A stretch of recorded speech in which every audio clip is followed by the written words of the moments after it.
सभी भाई बहनों को प्रणाम। आज की वीडियो में हम देखेंगे कि हमारा प्रमुख ध्येय क्या है, आध्यात्मिक यात्रा क्या है। हार्टफुलनेस ध्यान पद्धति में हमारे अंदर चक्र कहाँ मौजूद हैं, हृदय क्षेत्र में आने वाले चक्र और उनके गुणों के बारे में भी हम विस्तार से जानेंगे। एक चक्र का असर दूसरे चक्र पर कैसे पड़ता है, आध्यात्मिक यात्रा और हर चक्र में अनुभव होने वाली 4 दशाएं, इनके बारे में भी हम आज जानेंगे। तो चलिए शुरू करते हैं। अब सपोज मोमबत्ती जलाकर रखी हो और ये मोमबत्ती अलग अलग रंगों की कांच से घिरी हो, तो हम कितना प्रकाश देख पाएंगे। जैसे जैसे एक एक कांच निकलती जाएगी, हमें ज्यादा प्रकाश दिखता जाएगा और एक समय ऐसा आएगा कि कोई फिल्टर ही नहीं रहेगा, यानी ईश्वरीय प्रकाश हर जगह फैल जाएगा, चेतना का विस्तार होगा। मनुष्य जीवन का प्रमुख ध्येय गॉड रियलाइजेशन, ईश्वर प्राप्ति है। मतलब आत्मा का परमात्मा में लय होना। सृष्टि उत्पत्ति के समय आत्मा परमात्मा से अलग हुई, दिव्य ऊर्जा कई भागों में बट गई। मनुष्य के शरीर में जो दिव्य ऊर्जा के केंद्र हैं, उन्हें पॉइंट्स या चक्र कहते हैं। पॉइंट्स ये सर्किट ब्रेकर की तरह होते हैं।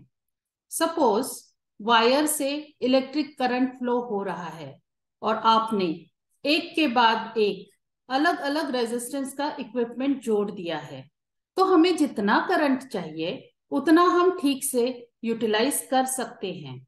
और यदि ये इक्विपमेंट्स नहीं होंगे तो सारा करंट बिना किसी रेजिस्टेंस या फिल्टर के वैसे ही फ्लो होगा, तो वो पूरा सर्किट ही उड़ जाएगा और जल जाएगा। अब योग परंपरा में 7 चक्रों की व्यवस्था है। सहज मार्ग के आध्यात्मिक चक्रों की व्यवस्था और पारंपरिक चक्रों में अंतर है। क्या अंतर है, ये हम दाजी से सुनेंगे। राजस्थान के गंगानगर सेंटर से श्रीमती मधु खाटकर ने एक बहुत अच्छा प्रश्न पूछा है। वो पूछते हैं, आपने सहज मार्ग की जो आध्यात्मिक चक्रों की व्यवस्था समझाई, उसमें और परंपरागत चक्र व्यवस्था में क्या अंतर है। अब तक की चर्चा में हमने चक्र व्यवस्था में हृदय से शुरू होने वाली चक्रों की बात की, लेकिन इसका यह मतलब नहीं कि इससे नीचे के चक्र मौजूद नहीं है। वे अपनी जगह पर बिल्कुल है ही है। योग परंपरा में 7 चक्रों की व्यवस्था है जो बिल्कुल ठीक है, और जैसा कि हम सब उनके बारे में जानते हैं, यह मूलाधार चक्र से शुरू होता है, फिर स्वादिष्ठान चक्र, नाभि, हृदय चक्र, उसके बाद कंठ चक्र, देन त्रिकुटी या आज्ञा चक्र। ये 6 हुए चक्र, और इसके बाद का 7वां चक्र सहस्त्र दल कमल होता है। निचले 3 चक्र सभी प्राणियों में अर्थात जानवरों में भी होते हैं, जैसे हाथियों में, गधों में, कुत्तों में आदि, और हम सब में भी। इन सब में अलग स्तर की चेतना की अभिव्यक्ति करते हैं, जैसे कुत्ते द्वारा अपने मालिक पर अपना स्नेह बरसाना, जो कुछ हद तक हृदय चक्र के जागरूक होने के कारण होता है। घोड़े भी हमारे प्रेम पर प्रतिक्रिया करते हैं। वे हमारे और उनके प्रति व्यक्त किए गए स्नेह का उत्तर देते हैं, लेकिन उनमें पूरी तरह विकसित चक्र व्यवस्था नहीं होती, खासकर हृदय से संबंधित चक्र। हम सब में, जैसा कि मैंने कहा, प्रथम 3 चक्र पशु जगत में समान ही होते हैं, लेकिन जो हमें मनुष्य बनाता है वह हृदय चक्र ही है। हमारे शरीर में कई अनगिनत पॉइंट्स हैं और उसमें 13 मुख्य पॉइंट्स हैं। सारे 13 पॉइंट्स, ये जो 13 चक्र हैं, हमें इन सब में से गुजरना पड़ता है हमें अपने ध्येय तक पहुंचने के लिए। अब यह जो 13 चक्र है, ये 3 अलग अलग क्षेत्रों में बटे हुए हैं। हृदय क्षेत्र में 5 चक्र हैं, माइंड रीजन में 7 चक्र हैं और सेंट्रल रीजन में, केंद्र में 1 चक्र है। ऐसे कुल मिलाकर 13 चक्र हैं। अब हम हमारे आज के टॉपिक पर आते हैं, मास्टरिंग हार्ट रीजन। इसे पिंड प्रदेश भी कहते हैं। हृदय क्षेत्र ये सिर से पांव तक फैला हुआ है। हृदय क्षेत्र में हम बहुत ही ऊपरी सतह पर होते हैं, बिल्कुल वैसे जैसे पानी के ऊपर डक्स होते हैं। हार्ट रीजन ये अल्टीमेट की मेन आर्टरी है। हम उस तक तभी पहुंच सकते हैं जब हम इस आर्टरी से उसकी तरफ बढ़ेंगे। केंद्र, सेंटर के नीचे एक इनविजिबल मोशन, अदृश्य गति होती है। हमारे हृदय में जो हार्ट बीट होती है वो इसी इनविजिबल मोशन का प्रभाव है, क्योंकि हमारा हृदय इसके संपर्क में होता है। हार्ट रीजन में ये इनविजिबल मोशन हार्ट बीट के रूप में विजिबल हो जाती है और यह अपनी भूमिका अपनी क्षमता के अनुसार निभाता है। अब हम कुछ एलिवेटेड सोल्स के बारे में जानेंगे जो बाबूजी महाराज ने बताया है। नारद मुनि हृदय क्षेत्र के एक कोने पर अपनी धुन बजाते हैं। वे हृदय से उत्पन्न निम्न स्तर की ध्वनि में लीन रहते हैं। हजारों साल बीत गए, फिर भी अत्रि ऋषि इसी क्षेत्र में अपनी भूमिका निभा रहे हैं। अगस्त्य ऋषि भी इसी क्षेत्र में काम कर रहे हैं। इसके अलावा और बहुत सारे ऋषि इसी क्षेत्र में काम कर रहे हैं। हम विष्णु भगवान की पूजा करते हैं, लेकिन वे भी इसी क्षेत्र में काम कर रहे हैं। वे अलग अलग कणों, पार्टिकल्स को ऑर्डर में, क्रम में रखते हैं, जिससे क्रिएशन होता है। कोई भी ईश्वर या देवता ने इस क्षेत्र को, हृदय क्षेत्र को पार नहीं किया है। मनुष्य की पहुंच देवताओं से भी काफी ऊपर है। सिर्फ मनुष्य के ही पास इस हृदय क्षेत्र को पार करने की क्षमता और शक्ति है। और मनुष्य को यह शक्ति कहां से मिलती है? जिन्होंने फर्स्ट माइंड ऑफ गॉड को पार कर लिया है, वे इस शक्ति को मनुष्य को प्रदान करते हैं। अब आगे बढ़ने से पहले हम थोड़ी देर सेंटरिंग करेंगे और प्रार्थना करेंगे कि यहाँ पर जो कुछ भी हम सुन रहे हैं वह सब हमें अनुभव हो। इसके लिए हम अपनी गहराई में उस उच्चतम से कनेक्ट होंगे, अपने गुरु से कनेक्ट होंगे और प्रार्थना करेंगे। That's all.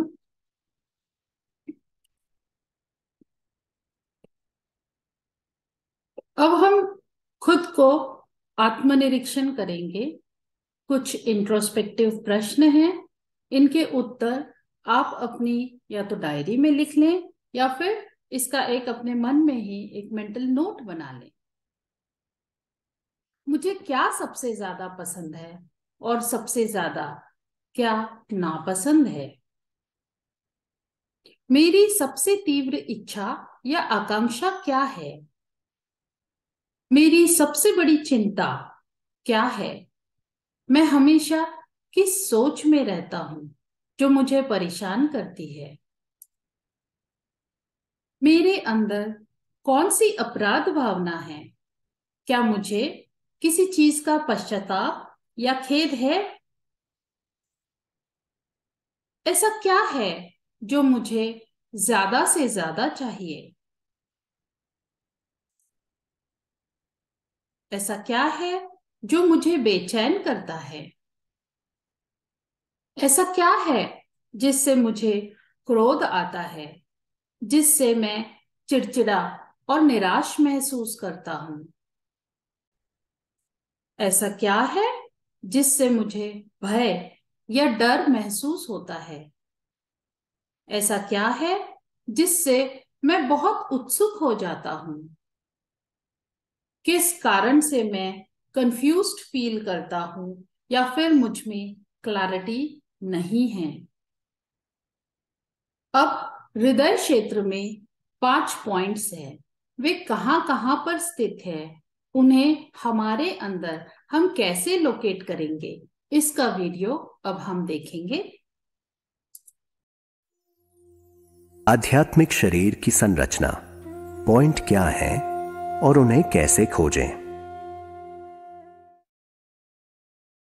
ज्यादातर लोगों ने चक्र या पॉइंट के बारे में सुना है, जिनका वर्णन दिव्य ऊर्जा के केंद्र के रूप में किया जा सकता है, जो मानव तंत्र में विभिन्न स्थानों पर स्थित रहते हैं।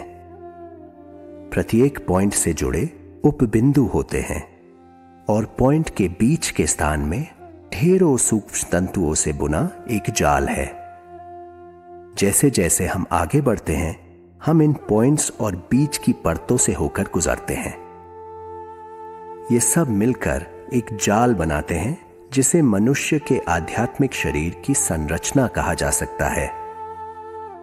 हृदय से लेकर सिर के पीछे तक 13 मुख्य पॉइंट हैं।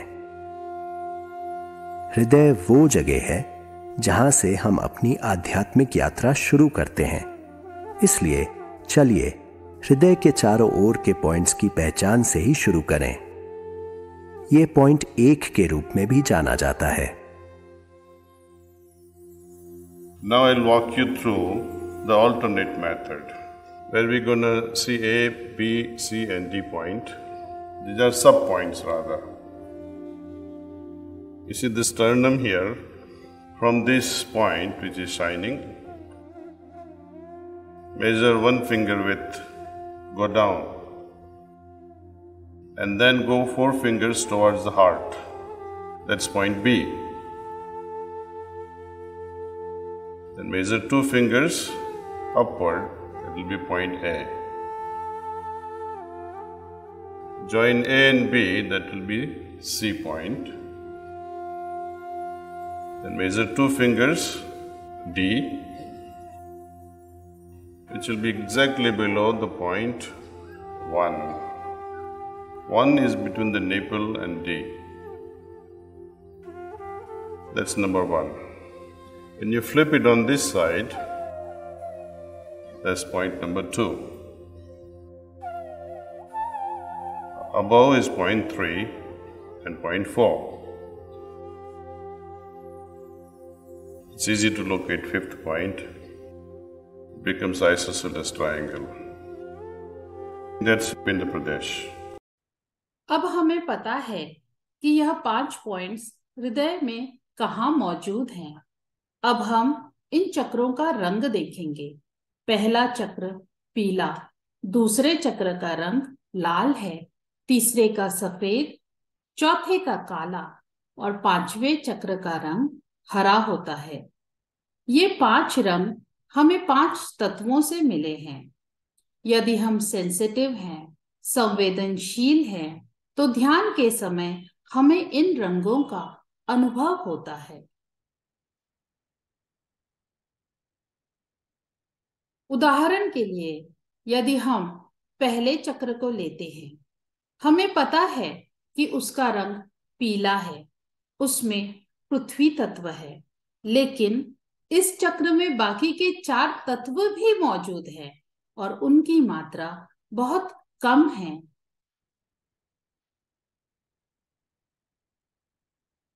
हम पहले चक्र से लास्ट चक्र तक जाते हैं, वैसे वैसे इन चक्रों का रंग डार्क से फेंट होता जाता है और लास्ट चक्र तो कलरलेस ही हो जाता है।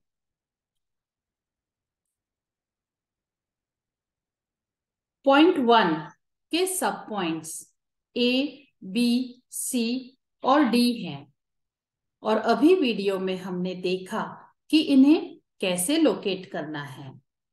सब पॉइंट A पर ध्यान करने से हमारी स्थूल प्रवृत्तियां ठीक हो जाती हैं to achieve the correction of grossness in tendencies. सार्वभौमिक भाईचारे की भावना विकसित होती है जिससे सभी में एकता का भाव उत्पन्न होता है, प्रोमोटिंग यूनिवर्सल ब्रदरहुड। इंसान को जब वर्ल्डली प्रॉब्लम्स, सांसारिक मुश्किलें आती है तो उसमें चिंता उत्पन्न होती है जिससे इस बिंदु पर भारीपन महसूस होता है।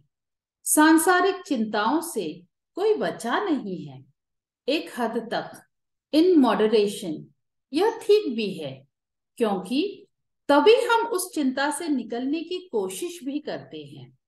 मगर कुछ लोग कोशिश नहीं करते और सिर्फ चिंता पर ही ध्यान करते बैठते हैं। इससे पॉइंट ए पर गहरा असर होता है।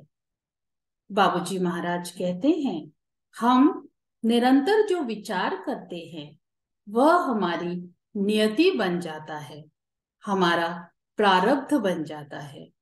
इसीलिए हमें सोने से पहले पॉइंट ए पर 10 मिनट तक मेडिटेशन करना चाहिए। पॉइंट बी, यहां पर सेंसुअलिटी और लस्ट की भावना होती है।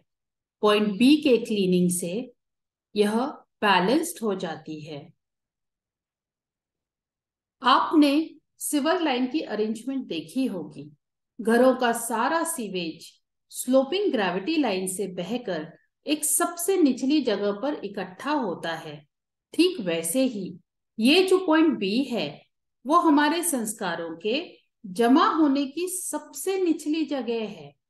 इसीलिए हम शरीर के आगे की तरफ से पॉइंट बी की सफाई करते हैं। अब हम देखेंगे कि पॉइंट ए पर कैसे ध्यान करना है। ब्रदर्स के लिए अलग है और सिस्टर्स के लिए अलग है। रात में सोने से पहले पॉइंट ए पर यह मेडिटेशन 10 मिनट तक करना है। ब्रदर्स लोगों के लिए है कि पॉइंट ए पर अपना ध्यान इस विचार के साथ केंद्रित करें कि संसार की सभी स्त्रियां और पुरुष मेरे भाई बहन हैं। और सिस्टर्स को यह प्रार्थना करनी है कि पॉइंट ए पर अपना ध्यान इस विचार के साथ केंद्रित करें कि समस्त दैवीय उपहार मुझे उपलब्ध हैं। संसार के समस्त पुरुष एवं स्त्रियां यह मानते हैं कि वे भाई और बहन हैं और मेरा विचार भी उन लोगों जैसा ही है। अब हम पॉइंट बी का क्लीनिंग देखेंगे। यह हमें सुबह उठने के बाद हमारा ध्यान जो हम करते हैं उसके पहले 10 मिनट करना है। अपने ध्यान पॉइंट बी पर लेकर आए और यह विचार ले कि समस्त जटिलताएं आपके शरीर के सामने के भाग से बाहर निकल रही हैं। पॉइंट बी का क्लीनिंग यह हमें सुबह अपना ध्यान करने से पहले 10 मिनट तक करना है। इसमें हमें अपना ध्यान पॉइंट बी पर लेकर आना है और यह विचार लेना है कि समस्त जटिलताएं आपके शरीर के सामने के भाग से बाहर निकल रही हैं।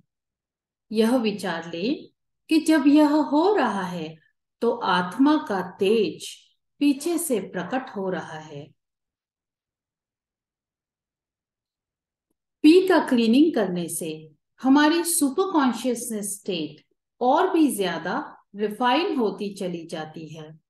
लालाजी महाराज ने बहुत क्लियरली बताया है कि जब हम यह दोनों प्रैक्टिसेस, पॉइंट ए मेडिटेशन और पॉइंट बी क्लीनिंग करते हैं, तभी हमारी स्पिरिचुअल प्रोग्रेस होगी। अब पॉइंट ए और पॉइंट बी के बीच में भी एक पॉइंट है, जिसे यदि टच या अवेकन किया तो आप ब्राइटर वर्ल्ड के लिबरेटेड सोल्स के साथ कम्युनिकेट कर पाओगे। लेकिन इसे सीक्रेट रखा गया है, क्योंकि यदि कोई गलती हो गई तो काफी प्रॉब्लम्स आ जाएंगी।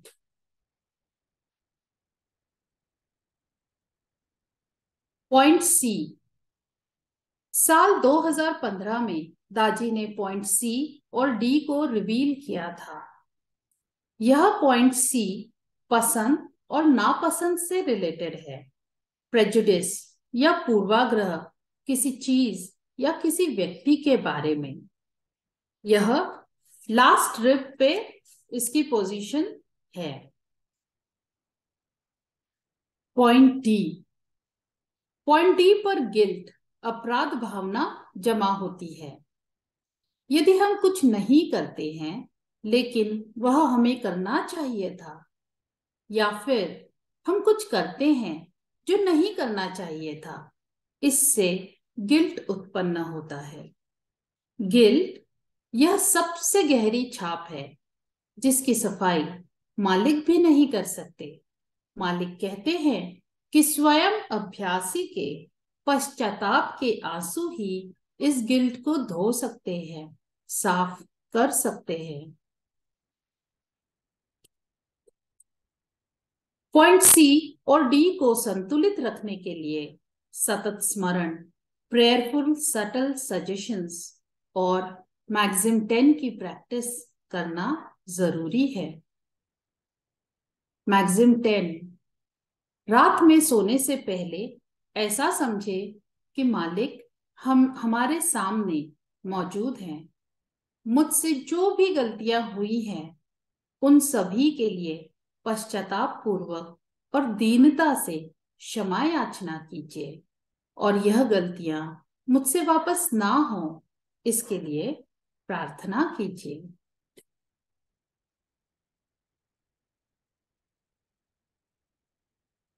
अब हम हृदय क्षेत्र के 5 चक्रों के बारे में डिटेल में जानेंगे।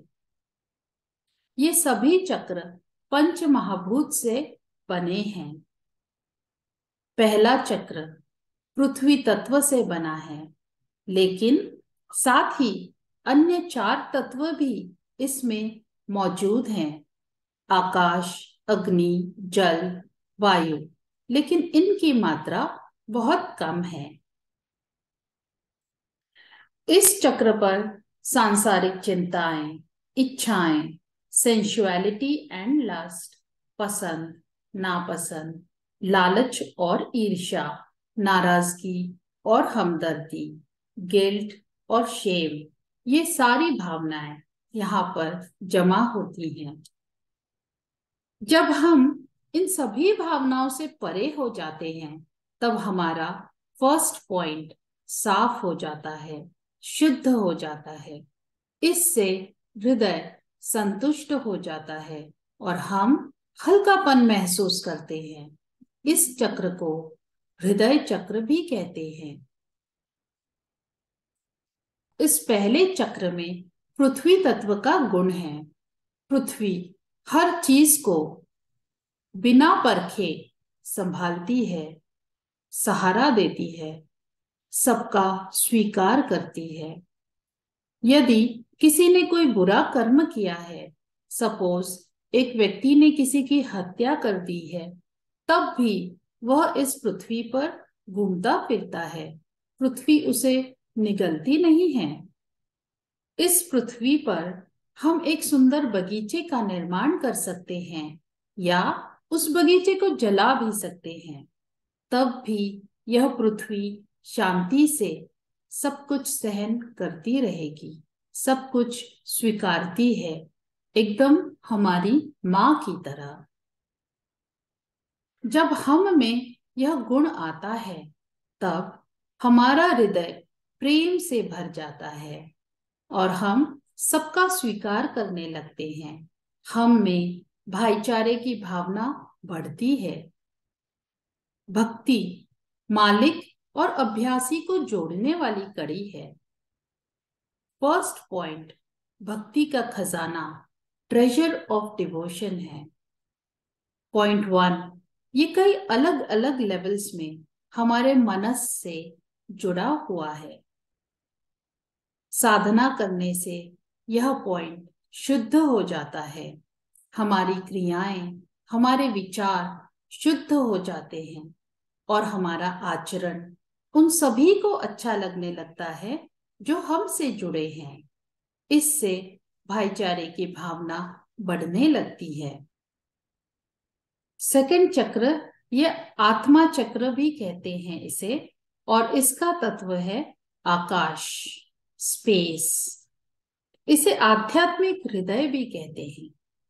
इस चक्र का गुण शांति और बेचैनी है। यह पॉइंट भक्ति का महासागर है। भक्ति और हल्केपन के कारण इस पॉइंट पर अत्यधिक शांति का अनुभव होता है। हल्कापन यह आकाश तत्व के कारण उत्पन्न होता है। सेकेंड पॉइंट के बाद मुक्ति की अवस्था, लिबरेशन, प्रारंभ होती है। इस पॉइंट पर एक तरफ शांति का अनुभव होता है और दूसरी तरफ आगे बढ़ने की तड़प होती है। हम एक ही समय में पृथ्वी पर और आकाश में रहने की कला सीख लेते हैं। पदार्थ और आत्मा को एक साथ जोड़ना सीख लेते हैं। इसी आधार पर हम ऊपरी चक्रों में प्रवेश करते हैं। अब हम देखेंगे कि पॉइंट 1 और पॉइंट 2। पॉइंट 1 का तत्व है पृथ्वी और पॉइंट 2 का तत्व है आकाश। पॉइंट 1 को हार्ट चक्र भी कहते हैं और पॉइंट 2 को आत्म चक्र कहते हैं। पॉइंट 1 ये मटीरियल प्लेन, मैटर, पदार्थ से रिलेटेड है। पॉइंट 2 यह स्पिरिचुअल प्लेन, स्पिरिट, आत्मा से रिलेटेड है। Point 1 grounded in the earthly plane. Point 2 we soar high in the space at the same time.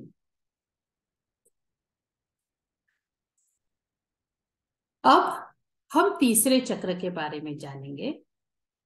इसे अग्नि चक्र भी कहते हैं क्योंकि इसमें अग्नि का तत्व है।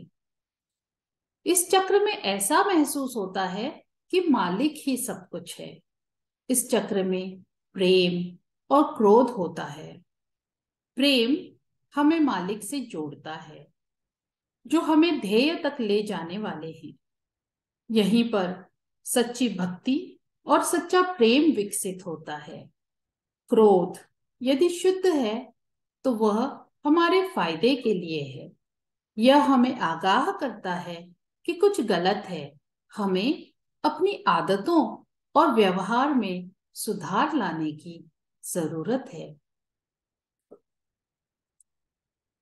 अब अग्नि में प्योरिफाइंग, मेल्टिंग और असेंशियल ये सब गुण होते हैं। अग्नि हर चीज को पवित्र करता है। जैसे सोने को जितना गर्म करेंगे वह उतना ज्यादा पवित्र और शुद्ध होगा। अग्नि में पिघलाने का भी गुण है। यहाँ हमारा हृदय पिघल जाता है। उदाहरण के लिए यदि बर्फ को गर्म करेंगे तो वह पिघलकर पानी बन जाता है। इस पानी को और गर्म किया तो वह भाप बन जाती है, जो और ज्यादा पावरफुल होती है और इससे इंजन्स चलते हैं। इस चक्र में जब लय अवस्था आती है तब सारे चक्रों के दरवाजे अपने आप खुल जाते हैं। असेंशियल, राइजिंग अपवर्ड, ये गुण भी अग्नि तत्व में होता है। यदि माचिस की तिल्ली या लाइटर जलाएं तो आप देखेंगे कि अग्नि हमेशा ऊपर की तरफ ही जलती है। तो अग्नि में असेंशन, चढ़ाव, नीचे से ऊपर, दिव्यता की ओर जाने का भी गुण है। चौथा चक्र, इसमें जल तत्व है। यहाँ भय और साहस है। जब हम किसी तालाब या बहती नदी के पास होते हैं तो हमें बहुत ही ठंडा और शीतल महसूस होता है। सूदिंग और ट्रैंक्विल इफेक्ट हम फील करते हैं। हमारा मन प्रसन्न होता है और हृदय में शांति का अनुभव करते हैं। यहाँ पर प्रेम इतना गहरा हो जाता है कि उसे दिखाने की जरूरत नहीं पड़ती। इससे हम में हिम्मत बढ़ती है और यह हिम्मत बाहर साहस और विश्वास के रूप में झलकता है। अब सपोज हम समुद्र में अकेले हैं और 30 फीट ऊंची बड़ी सी लहर आती है तो हम डर जाएंगे। तो यह जो डर है वह साहस को बैलेंस करता है। साहस में हम कुछ गलत ना कर बैठे, इसीलिए भय हमें मार्ग पर बनाए रखता है।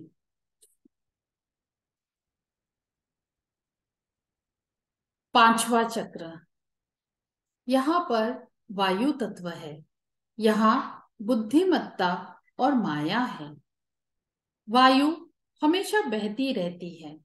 हम नहीं जान सकते कि वह कब कौन सी दिशा में बहेगी। इसी तरह हमारा मूड, हमारा मन, हमारी भावनाएं बदलती रहती हैं। यहाँ पर 2 प्रकार की दशाएं उत्पन्न होती है।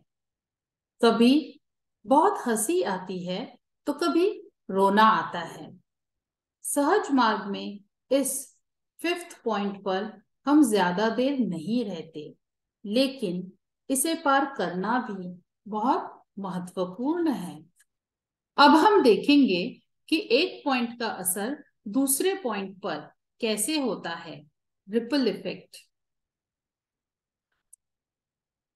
हमारे अंदर चीजें कैसे प्रवेश करती हैं, उससे छापे या संस्कार कैसे बनते हैं। पॉइंट सी, ये रिसीवर है। हर चीज पहले यही आती है। हम चीजों को फिल्टर करते हैं। हमारा मनस, हमारा माइंड इसे फिल्टर करता है। ये वही अंदर लेता है जो हमारे पिछले संस्कार, पिछले कर्म में होता है। कुछ चीजें हमें अच्छी लगती हैं, लाइक्स, और कुछ चीजें हमें अच्छी नहीं लगती, डिसलाइक्स। इससे छापे, इंप्रेशंस तैयार होते हैं। ये पॉइंट सी पर जाकर सेटल हो जाते हैं।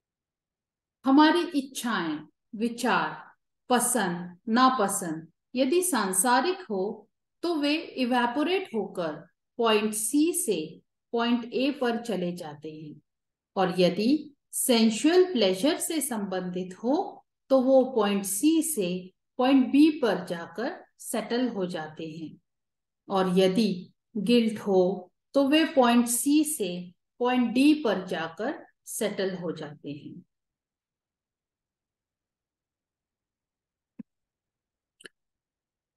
जब ये पॉइंट्स असंतुलित हो जाते हैं तो इसमें स्थूलता उत्पन्न होती है, आध्यात्मिक प्रगति रुक जाती है और हमारा जो हृदय है वह बंद हो जाता है।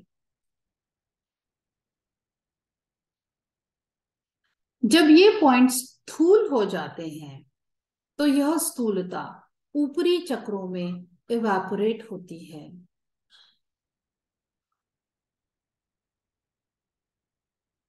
अभी हमने देखा कि A B C D points कैसे अफेक्ट होते हैं। अब आगे क्या होता है हम देखेंगे। पॉइंट 1, कोई भी चीज पूर्ण होने या न होने से हमारा हृदय प्रभावित हो जाता है। जैसे यदि हम पूरी जिंदगी भर कोई योजना बना रहे हों और उस योजना की तरह कुछ भी ना हुआ हो, तब हम रेस्टलेस हो जाते हैं, बेचैन हो जाते हैं। हमारा हृदय खुश नहीं रहता। हृदय उसे सहन करता है, परंतु सहन करने की भी एक सीमा होती है। यदि हद से ज्यादा हो गया तो क्या? हमारी इच्छा पूर्ण नहीं हुई तो पॉइंट 2 पर उसका असर होता है। हेवीनेस पॉइंट 2 पर जाकर सेटल हो जाता है। हम रेस्टलेस हो जाते हैं, बेचैन हो जाते हैं। यदि बेचैनी भी हद से ज्यादा बढ़ गई तो हमें गुस्सा आता है। पॉइंट 3 पर इसका असर होता है, जो फायर पॉइंट है। क्रोध भी बहुत बढ़ जाता है तो 4th पॉइंट पर इसका असर होता है और हम में भय उत्पन्न होता है, और भय बढ़ने से पॉइंट 5 पर इसका असर होता है। हम अलग अलग कल्पनाएं करने लग जाते हैं। हम मोह, माया, भ्रम, इल्यूजन आदि के चक्कर में पड़ जाते हैं। अब यदि हम इस माया की अवस्था, इल्यूशनरी स्टेट में ना हो, तो हम अलग अलग चीजों को पहचानेंगे, उनमें भेद कर पाएंगे, जैसे सही या गलत, फायदेमंद और नुकसानदायक, कारण और प्रभाव, कॉज एंड इफेक्ट, अच्छा और बुरा। इसमें हम फर्क जान सकते हैं। हम में विवेक उत्पन्न होता है, और जब हम में क्लैरिटी होती है तब हम योग्य निर्णय लेते हैं। हम में बहुत हिम्मत आ जाती है। पॉइंट 4, जब हिम्मत होती है तो प्रेम बढ़ता है। पॉइंट 3, और जब प्रेम बढ़ता है तब बड़ी शांति मिलती है। पॉइंट 2, और जब हिम्मत, प्रेम और शांति हृदय में है तो हमारा हृदय भी संतुष्ट रहता है, तृप्त रहता है। पॉइंट 1, हम सब कुछ स्वीकारने लगते हैं, एक्सेप्ट करने लगते हैं, उदार, जनरस बन जाते हैं। सभी चक्र डिसॉल्व हो जाते हैं, लय हो जाते हैं, और हम ब्रह्मांड मंडल, माइंड रीजन में जाने के योग्य हो जाते हैं। आध्यात्मिक यात्रा।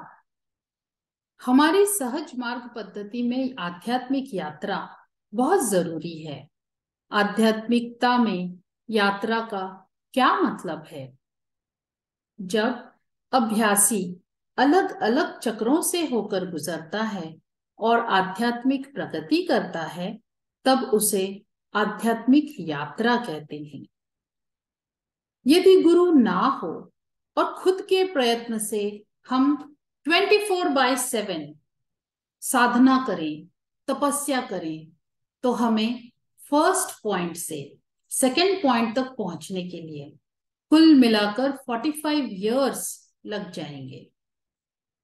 सेकेंड पॉइंट से थर्ड पॉइंट तक पहुंचने के लिए 45 मल्टीप्लाइड बाय 5, 225 इयर्स लगेंगे। और थर्ड पॉइंट से फोर्थ पॉइंट तक पहुंचने के लिए 225 इंटू 5 मतलब 1125 इयर्स लग जाएंगे। तो आप अंदाजा लगा सकते हैं कि 13 चक्रों को पार करने में कितने सारे जन्म हमें लेने होंगे। लेकिन गुरु की सहायता से हम ये यात्रा कम समय में तय कर सकते हैं। लेकिन ये हम पर भी निर्भर करता है कि इसमें हम यात्रा को पूर्ण करने के लिए हमारे अंदर कितनी तड़प मौजूद है, और क्या हमारा हृदय पूरी तरह से हमारे सद्गुरु में डूबा हुआ है।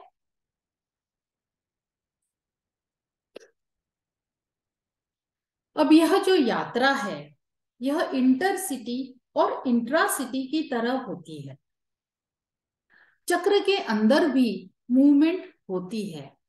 साधना से हमें जो कंडीशन मिली है उसे हम पूरी तरह से डाइजेस्ट करें, अपने में उस कंडीशन को घुलने दें और पूरी कोशिश करें कि इस चक्र के अंदर का सफर हम खुद ही अपने प्रयास से तय करें।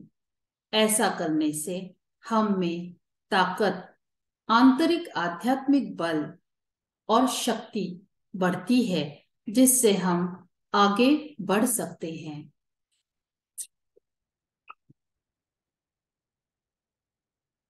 फर्स्ट पॉइंट से सेकेंड पॉइंट के बीच में इंटरवीनिंग स्पेस है, इसे बरज़क या ब्रैकेट भी कहते हैं। एक पॉइंट से दूसरे पॉइंट के बीच में लाखों पॉइंट्स होते हैं, मगर यहाँ पर अभी हम सिर्फ मुख्य पॉइंट्स के बारे में बात करेंगे। जब हम पहले चक्र के अंदर की यात्रा पूरी कर लेते हैं तब गुरु इस इंटरवीनिंग स्पेस, इस मार्ग में से सारी कठिनाइयां क्लियर करते हैं। इतना ही नहीं, सेकंड चक्र में भी हमारे आगमन की तैयारी कर देते हैं, जिससे हमें चेतना के स्तर पर, कॉन्शियसनेस के लेवल पर कोई दिक्कत ना हो। उदाहरण के लिए, यदि हमारा ट्रांसफर हो जाता है और एक शहर से दूसरे शहर में जाकर हमें बसना पड़ता है तो हमें दिक्कत होती है। बच्चा भी अपना स्कूल नहीं चेंज करना चाहता। क्यों? क्योंकि हमें एक जगह पर स्थायी रहकर वहां के कंफर्ट लेवल की एक आदत सी हो जाती है। इसी तरह जब हम पहले चक्र से दूसरे चक्र पर जाते हैं तब हमें हेवीनेस, भारीपन फील होता है। हमें ध्यान करने में कोई रुचि नहीं रहती। तब हमने खुश होना चाहिए कि वाह, मुझे ध्यान करने में रुचि नहीं है क्योंकि मैं आगे बढ़ रहा हूं। लेकिन आगे बढ़ना तभी संभव है जब हम इस समय ज्यादा से ज्यादा सिटिंग्स लें और ध्यान करें। हमें प्रिसेप्टर के पास जाकर सिटिंग्स ले लेनी चाहिए जब तक हम में ध्यान करने की रुचि उत्पन्न हो जाए।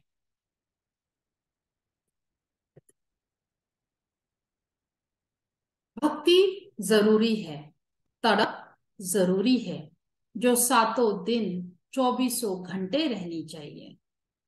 आंतरिक दशा से जुड़े हुए और उस पर गौर करते हुए हमें आगे बढ़ना चाहिए, और इसी को वास्तविक आध्यात्मिक साधना भी कहते हैं। यदि आप सच में इसकी खोज में हो तो द्वार भी अपने आप खुल जाते हैं। खुद परमेश्वर अपने हाथों में हार लिए हमारा स्वागत करने के लिए रुका हुआ है, हर स्टेशन पर, हर लोक में, और फिर वो हमें उस क्षेत्र में घुमाता है और अगले क्षेत्र में जाने के लिए हमारी मदद करता है। टुवर्ड्स इन्फिनिटी में बाबूजी महाराज कहते हैं, तड़प के कारण हमने अब इस चक्र में प्रवेश किया है। प्रेम की अग्नि हमें इस दशा तक ले आई और गहरी भक्ति के कारण हमने यहाँ प्रवेश किया। अब देखिए, बाबूजी महाराज हमें हर चक्र पर संकेत देते हैं, हिंट देते हैं। तो वो अभ्यासी की तड़प होती है जो दाजी का ध्यान आकर्षित करती है और उनकी कृपा से ही हम आगे बढ़ते हैं।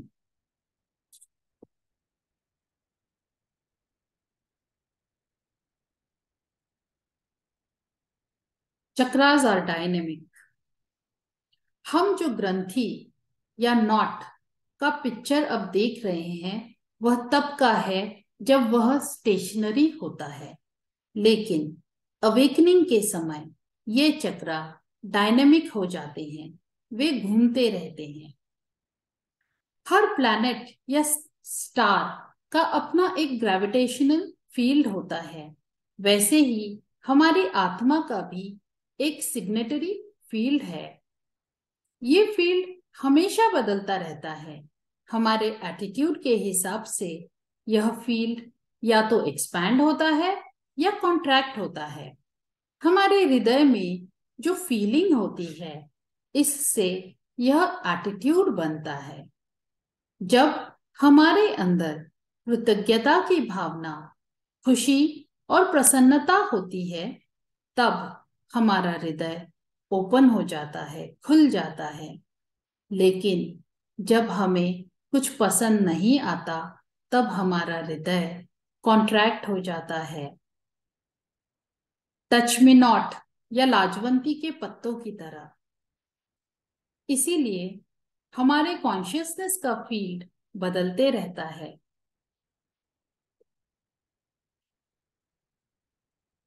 अब हम दाजी का वीडियो देखेंगे।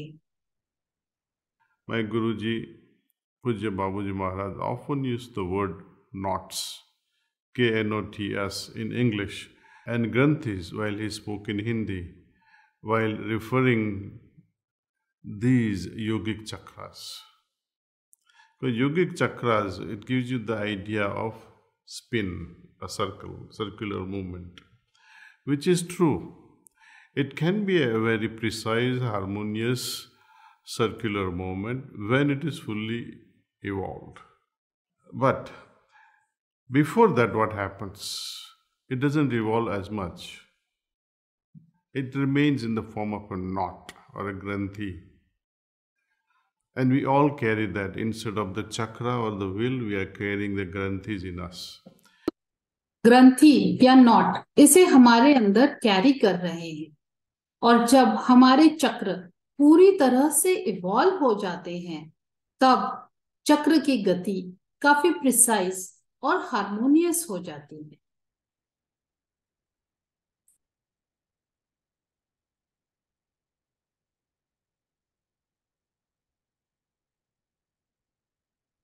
of chakras in heart region. अब जो करंट हृदय में सोर्स से आता है, केंद्र से आता है हमारे हृदय में, वह स्ट्रेट लाइन में नहीं आता। यह इलेक्ट्रिक करंट की तरह पॉजिटिव और नेगेटिव पैटर्न में वेव की तरह आता है। यह वेव पैटर्न हर चक्र के आजू बाजू एक फील्ड क्रिएट करता है और यहां पर इन्वर्टेंडो का प्रिंसिपल वर्क करता है। तो अब हम इन चक्रों की मूवमेंट की दशा देखेंगे। पहला चक्र क्लॉकवाइज डायरेक्शन में घूमता है, दूसरा चक्र एंटी क्लॉकवाइज, तीसरा क्लॉकवाइज और चौथा चक्र एंटी क्लॉकवाइज डायरेक्शन में घूमता है। पांचवा चक्र क्लॉकवाइज या तो एंटी क्लॉकवाइज डायरेक्शन में घूमता है या फिर स्थिर, स्टैंड स्टिल भी रह सकता है।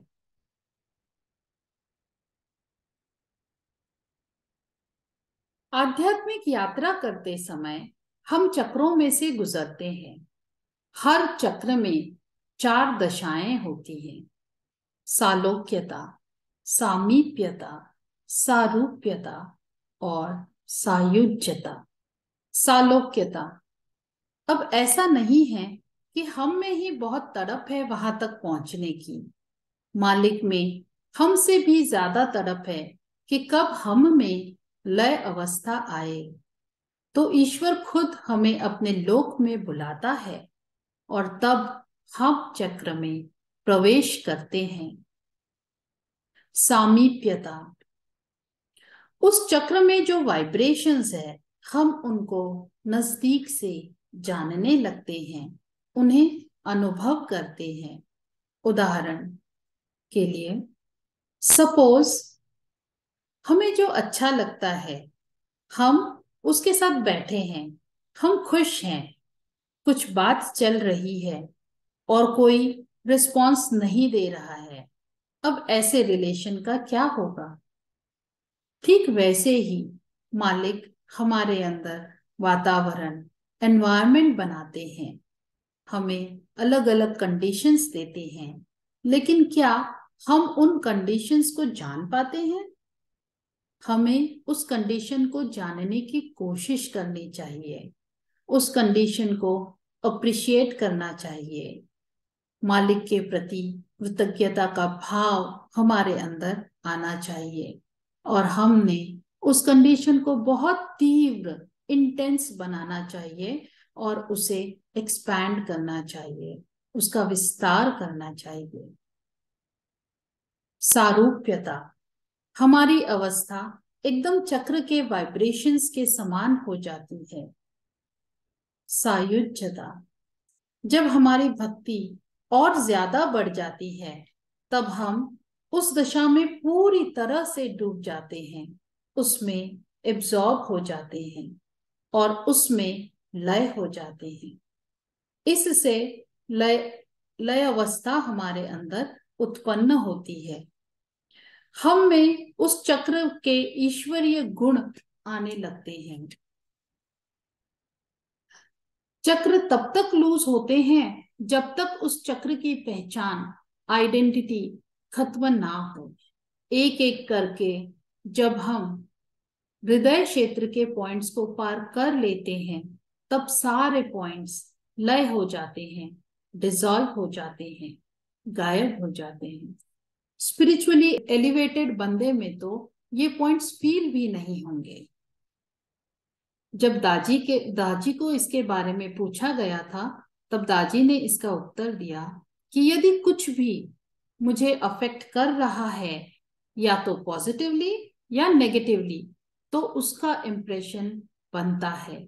हमारे सटल बॉडी में ग्रॉसनेस आ जाती है जो कि चक्रा और पॉइंट्स में रिफ्लेक्ट होता है। कभी कभी हम पॉइंट के कंडीशन या एक्सपीरियंस को चाहने लगते हैं। यदि कोई किसी पॉइंट के कंडीशन या एक्सपीरियंस को चाहने लग जाता है तो वह भंवर में फंस जाता है और उसी पॉइंट में इनफाइनाइटली एक्सपैंड होता जाता है और इसको अवधूत की दशा कहते हैं। हम यदि इन चीजों में फंस गए तो आगे बढ़ नहीं सकते। हर चक्र अपने में एक विशाल समंदर है। इस राह पर कभी कुछ शक्तियां भी अनुभव होती हैं। जब नॉट्स या पॉइंट्स खुल जाते हैं तो अभ्यासी को अलग अलग पावर्स मिलती हैं, पर हमें इसके चक्कर में नहीं पड़ना है। दाजी ने कहा है कि हर चक्र के जो गुण हैं वो संतुलित होने चाहिए, मॉडरेशन में बैलेंस्ड होने चाहिए। कंडीशन और एक्सपीरियंस ये हमेशा बदलते रहते हैं, तभी हम कह सकते हैं कि हम प्रगति कर रहे हैं। इनफाइनाइट हॉरिजॉन्टल ग्रोथ से 1 इंच की वर्टिकल ग्रोथ भी बहुत अच्छी है। अब हम दाजी का वीडियो देखेंगे। When you are guided properly by a yogi of caliber, then you will experience that even at each individual chakra, for example, heart chakra or the Atma chakra or the fire point or water point, there is expansion ad infinitum. And without Guru's help, one may go on expanding at one particular chakra without coming out of that expansion. And this is what we call Avdhuta state. In Avdhuta state, you go on expanding and expanding in one particular level of one chakra only.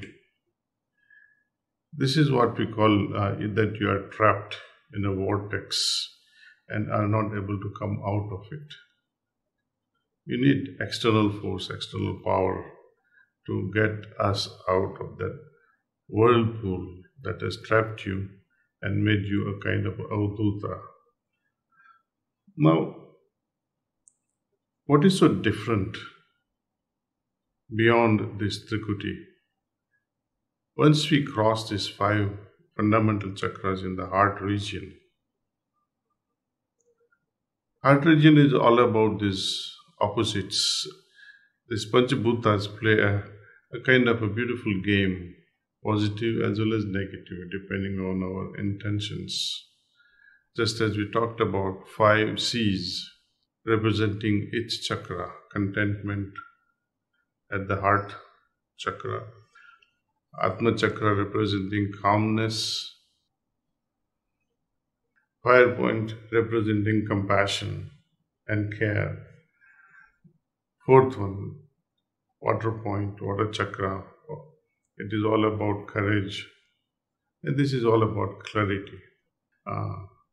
Vishuddhi chakra is all about clarity. Now, does that mean that only these qualities manifest? No. It also includes a wide spectrum of its opposite. So there is a swing, the whole spectrum between clarity and lack of it. Means total ignorance also is possible. Likewise, between compassion and passion, between contentment and restlessness, between calmness and lack of that, between courage and fear. Now, what happens that if you all of a sudden develop so much of courage, will you still have similar amount of discrimination or clarity?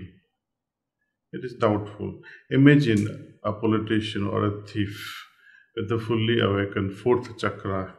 We describe it as Jala chakra, where there is so much of courage. So yoga is not here to make Ravanas out of all of us.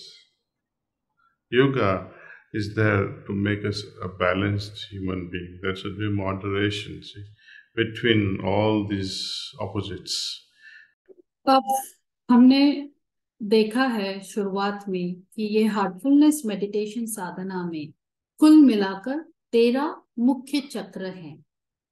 अब इन 13 मुख्य चक्रों और उनके सब points को भी हम consider करते हैं तो टोटल 64 पॉइंट्स होते हैं। तो हमें सेंटर तक 13th पॉइंट तक हमारे गोल तक पहुंचने के लिए 64 पॉइंट्स को पार करना होता है 3 दिनों में। हार्ट रीजन को यदि हम पार करते हैं तो हमें 64 पॉइंट्स में से 27 पॉइंट्स तो हम पार कर लेते हैं। और छठा चक्र जो है उस पर भी हम ज्यादा देर नहीं रहते, तो छठे चक्र के भी यदि हम 7 सब पॉइंट्स को कंसिडर करते हैं तो हम 27 + 7 मतलब 34 पॉइंट्स को हम क्रॉस कर लेते हैं। तो देखिए, सिर्फ हार्ट रीजन पार करने से हम 64 पॉइंट्स में से टोटल 34 पॉइंट्स को पार कर लेते हैं। आध्यात्मिक यात्रा की 50% दूरी, आधी यात्रा तो हम तय कर ही लेते हैं यदि हम हार्ट रीजन को पार करते हैं। तो अंत में इतना ही कहूंगी कि थियोरी और प्रैक्टिस में बहुत अंतर है। आध्यात्मिकता में प्रेम, भक्ति और विश्वास से प्रैक्टिस करें। हमें खुद पर काम करना होगा। जगजीत सिंह की गजल की कुछ लाइन शेयर करना चाहती हूँ जो दाजी ने एक टॉक में कही हैं। प्यार का पहला खत लिखने में वक्त तो लगता है, प्यार का पहला खत लिखने में वक्त तो लगता है, नए परिंदों को उड़ने में वक्त तो लगता है। गांठ अगर लग जाए तो फिर रिश्ते हो या दूरी, लाख करे कोशिश खुलने में वक्त तो लगता है। तो यह वक्त ज्यादा ना लगे, इसीलिए हमें अपनी साधना बहुत ही सिंसियरली, सीरियसली और प्रेम से करनी चाहिए।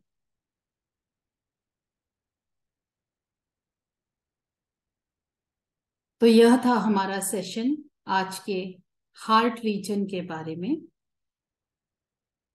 धन्यवाद।